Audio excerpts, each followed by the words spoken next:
Hello bachcho. So let's read the question. The question says, meiosis 1 is not having one of the event out of the four given below.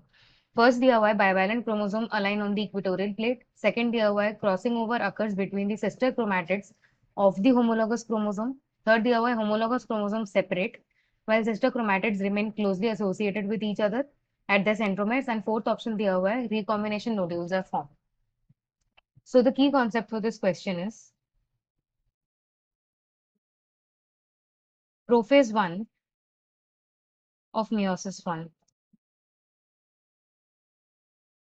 सो सबसे पहले जो prophase 1 होता है उसको divide किया गया है 5 स्टेजेस में। पहला होता है leptotene. In the leptotene stage very simple stage जिसमें कॉम्पैक्शन चालू होता है। कॉम्पैक्शन ऑफ द क्रोमोसोम्स जो होता है वो शुरू होता है। Compaction of the chromosomes start and ये वाले स्टेज में जो क्रोमोसोम्स होते हैं वो under the light microscope appear होना चालू करते हैं। सेकेंड स्टेज जो होता है वो होता है जाइगोटीन स्टेज। जाइगोटीन स्टेज में द होमोलोगस क्रोमोसोम्स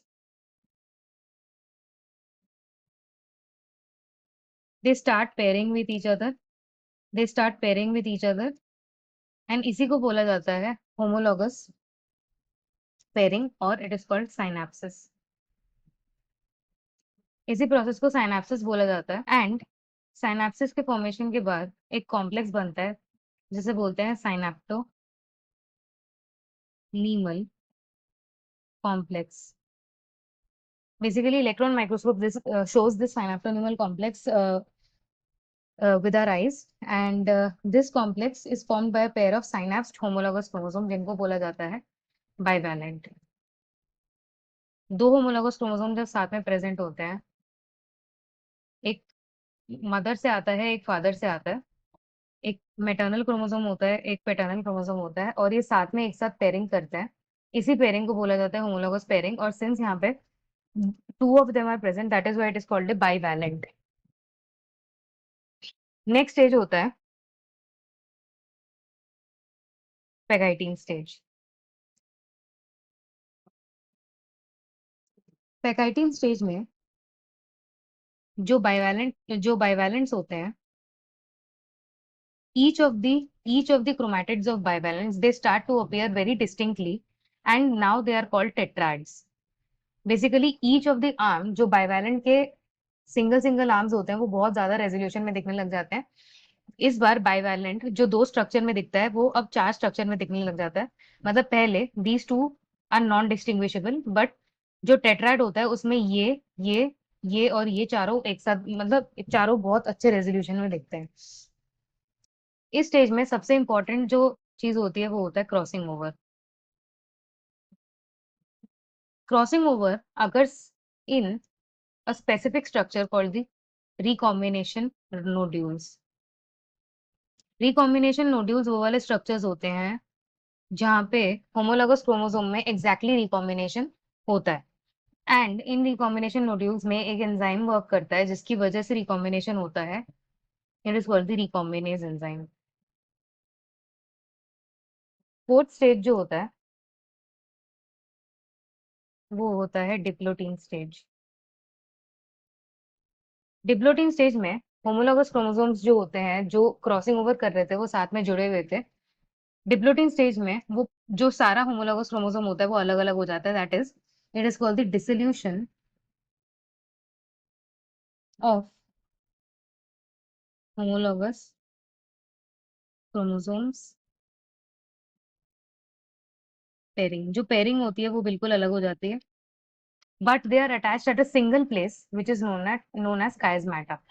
काइजमैटा पे ये अभी भी अटैच्ड होता है। काइजमैटा फॉर्मेशन होता है स्टेज में। एक सिंगल रीजन होता है जहाँ पे जो होमोलोगस क्रोमोसोम्स होते हैं वो अटैच करते हैं and that stage is that structure is called the chiasmata। It is the dissolution of the homologous chromosomes pairing जिसको हम synaptonymal complex भी बोलते हैं।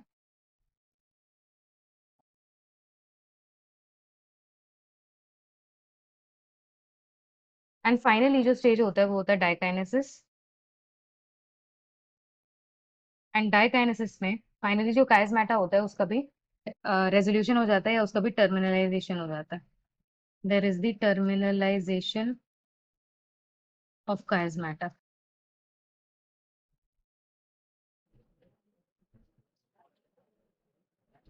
इसके बाद जो स्टेजेस आते हैं वो फेरली इजी होते हैं। जो प्रोफेज वन खत्म हो गया, प्रोफेज वन के बाद आता है मेटाफेज वन। मेटाफेज वन में जो होमोलॉगस क्रोमोसोम्स होते हैं they arrange themselves at the equator.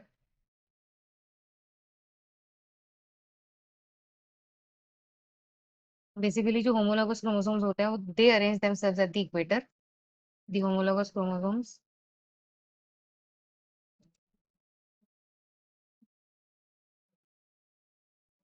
और it is called the equatorial plate. And spindle fibre जो होता है वो काइनेटोकोर से अटैच करने लगता है। एनाफेज वन में जो स्पिंडल फाइबर होता है शॉर्टनिंग होनी चालू होती है स्पिंडल फाइबर्स की। There is shortening of spindle fibres, as a result of which जो होमोलॉगस क्रोमोसोम्स होते हैं, homologous chromosomes,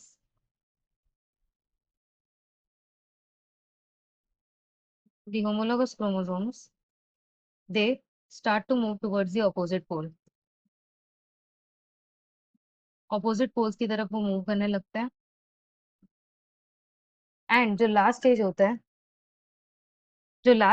है इसमें होता है telophase one.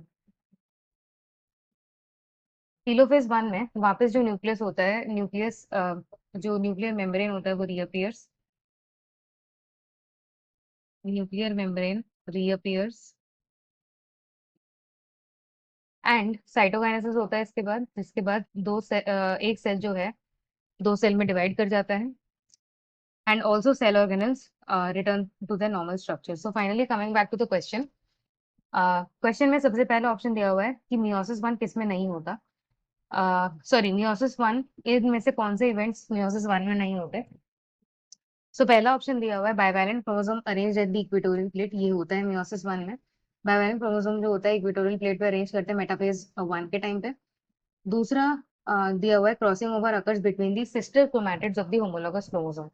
This is wrong, because जब होमोलॉगस क्रोमोसोम आपस में अरेंज करते हैं, जो क्रॉसिंग ओवर होता है वो क्रॉसिंग ओवर कुछ साइड्स पे होता है जिनको बोला जाता है रिकॉम्बिनेशन नोड्यूल्स। ये रिकॉम्बिनेशन नोड्यूल्स जहाँ पे क्रॉसिंग ओवर होता है वो नॉन सिस्टर क्रोमैटिड्स के बीच में होता है। मतलब if these two are the non sister chromatids, non sister chromatids के बीच में क्रॉसिंग ओवर होता है।